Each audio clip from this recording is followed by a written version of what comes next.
Another day, another story. The Alchemist, Part 2. The boy worked in the crystal shop and business boomed. Santiago calculated that he'd soon have enough money to buy twice as many sheep as he had in Andalusia. Maybe he never was meant to go to Egypt? Meanwhile, the influx of money and customers annoyed the merchant. For 30 years, things had not changed. That had forced the merchant not to consider any wild dreams that he thought were unachievable anyway. But now that he was much richer, he could in fact look at what to do with life, which scared him. Change and new opportunities scared him. But he still let Santiago grow his company.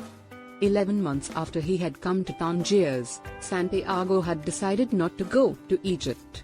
He had enough money to buy many sheep and start an importing business in Andalusia. As he thought about his decision, he hesitated. Andalusia would always be there. Egypt, not. So, he decided to go in a caravan. On his way, he met an English scientist desperate to talk to an Arab alchemist he was told lived in an Egyptian oasis.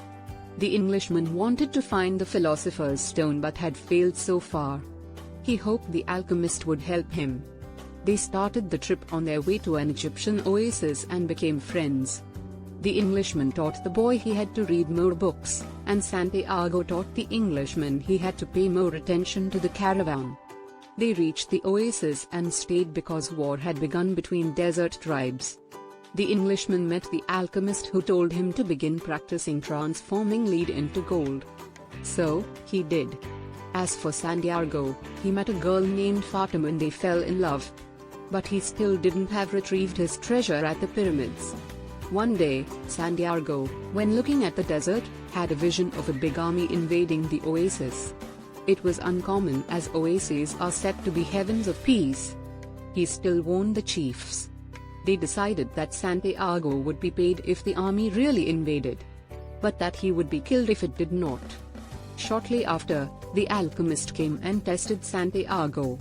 After Santiago passed the test, he invited him to his tent the next day.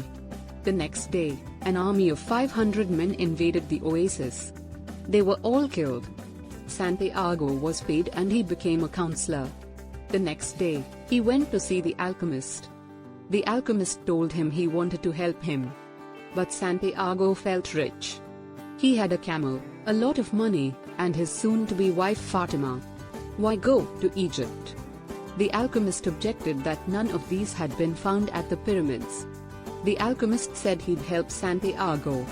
The next night, they rode horses in the desert.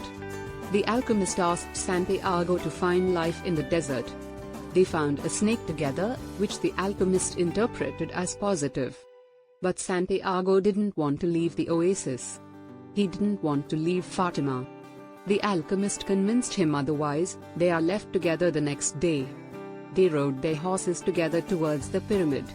The alchemist taught the boy many things. At some point, they got captured by soldiers. The alchemist offered them all of Santiago's gold and money and promised that Santiago could also transform into the wind and destroy the camp. The chief wanted to see that. The alchemist asked for 3 days of preparation. The chief accepted. After 3 days, Santiago had learned to turn himself into the wind, and the chief let them go. They rode to a monastery where the alchemist showed the boy he could turn lead into gold. He left a bit of it as he felt Santiago would once again lose all his money. Then he told the boy he had to finish the trip by himself. He was only 3 hours away from the pyramids. Santiago eventually reached them. When he saw them, he cried. He knew that his treasure was where his tears would fall. So, he dug. At some point, men came and stole everything he had. They told him to keep digging and beat him. Santiago eventually told them he was there because he had had a dream that he'd find a treasure there. Since there was nothing, the men left. Before leaving, one of them told Santiago that he too had a dream. He dreamt that he would find a treasure buried under an abandoned church in Andalusia, but that he wasn't that stupid to take the trip. Santiago smiled. He knew where his treasure was.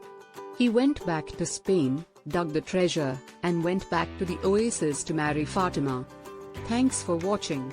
Subscribe for more videos.